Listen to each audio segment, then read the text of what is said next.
I would say that it has had a material impact on our ability to generate insights as to what counterterrorism or what terrorist groups around the world are doing.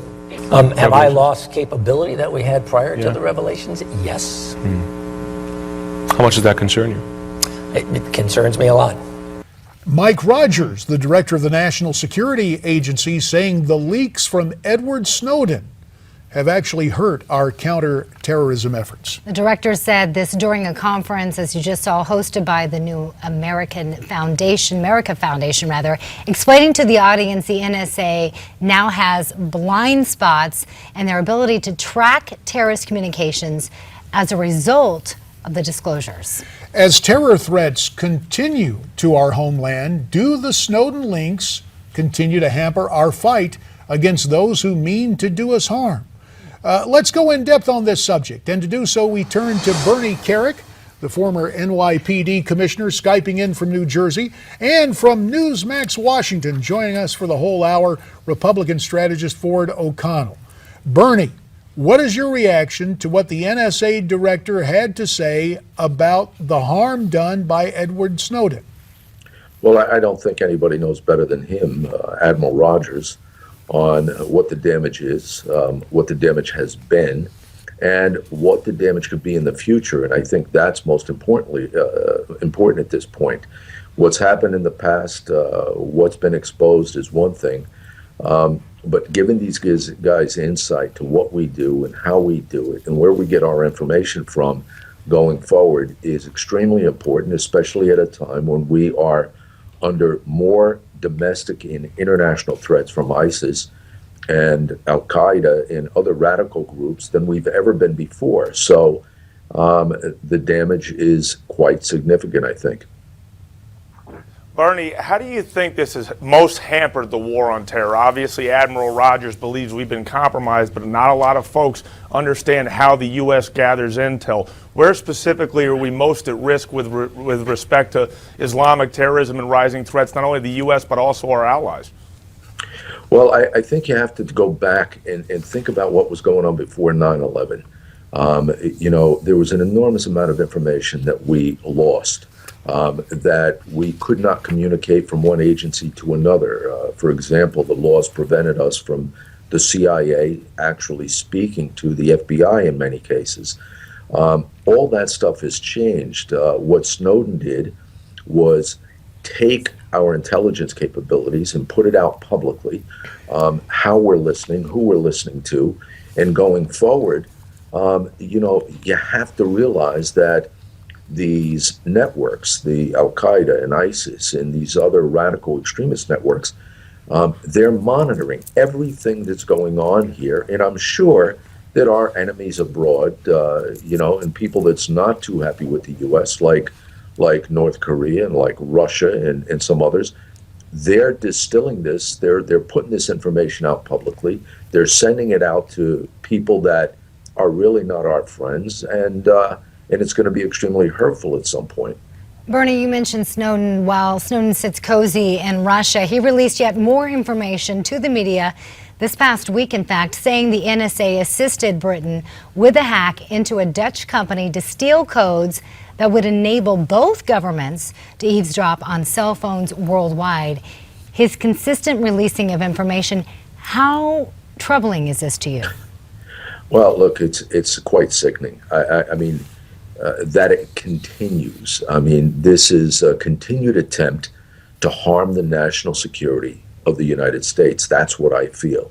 And I'm sure others feel the same. I think it's bizarre. I think it's, and what's bothersome, maybe even more than that to me, is that there are people in this country and the media that's promoting it and that's endorsing it and that's saying it's okay or it should be done. There's ways to report problems within the government if he saw problematic issues within the intelligence community. But I have to tell you, for this constant leak of harmful information to the U.S., I think it's bad. It's bad for all of us. Bernie, we've got 30 seconds left. In light of the Snowden leaks, what does America have to do to strengthen its national security going forward? I think the key to the success of fighting terrorism, period, is intelligence.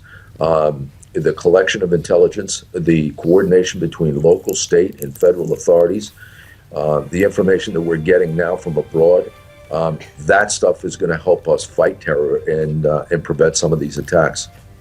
Bernie Kerik, we thank you for your time. We're going to ask you to stay right there because we want to continue our conversation. Again, we'll have Ford O'Connell from Washington weighing in. A very dangerous situation. And then again, too, you also have to take into account constitutional safeguards and personal liberties. How to strike a balance. One of the subjects we'll discuss as America's Forum continues.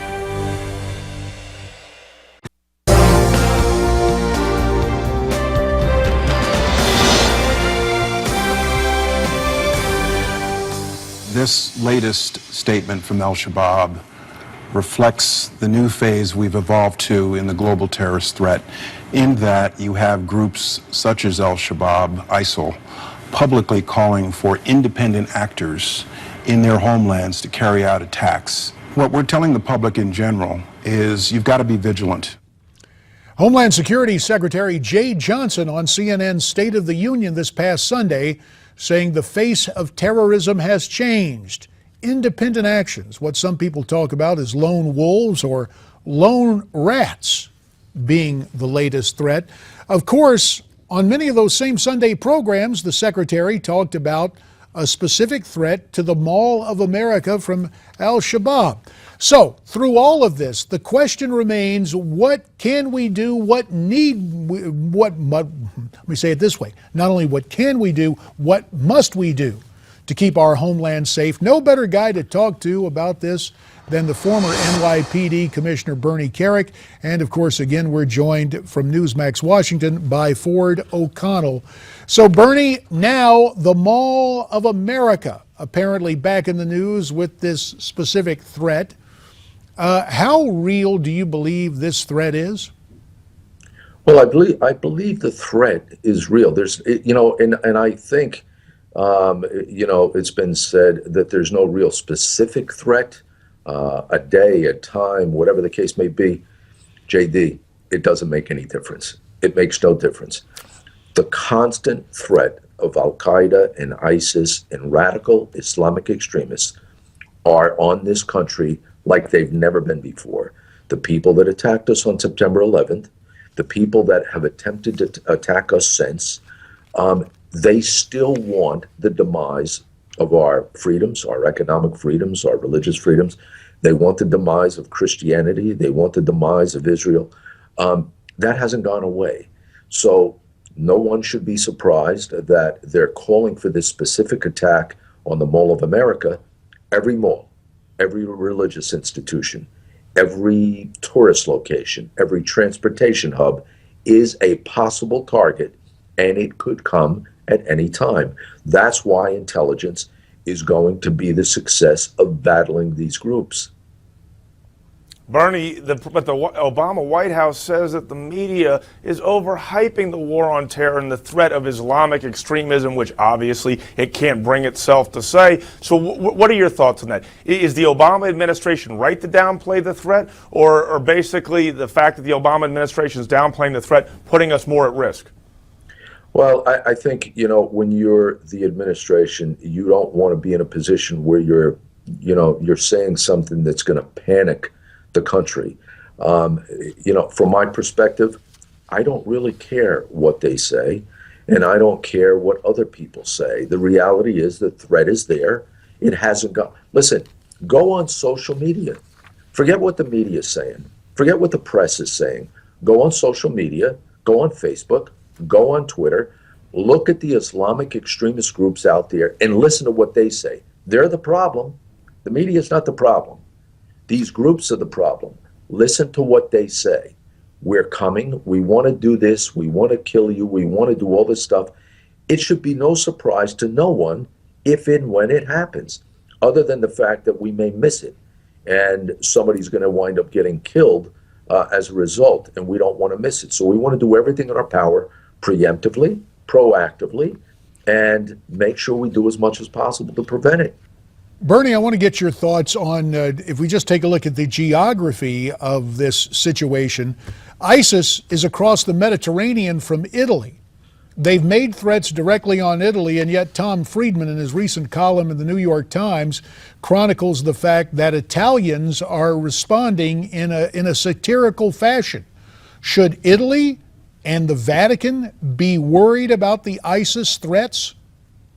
Well, I think they should, and all you have to do is look at what's happened in Paris, look at what's happened in Denmark, look at the threats that they've mentioned and talked about over the last several months.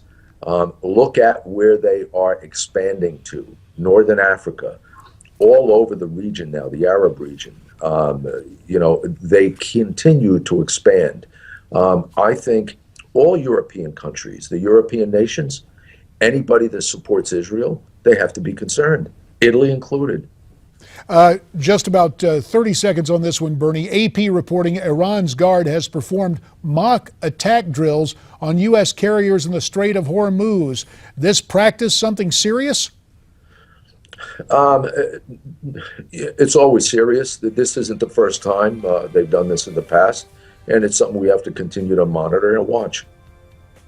Fair enough. Bernie Kerik, as always, we appreciate your insights as you Skype in from New Jersey, and we will continue to take to heart your very sound and sobering advice. Now, we ask Thanks, you all guys. to stay with us, because when we come back, Peter Schiff will be here to talk about the Fed. Are you fed up? What does it mean for our economy?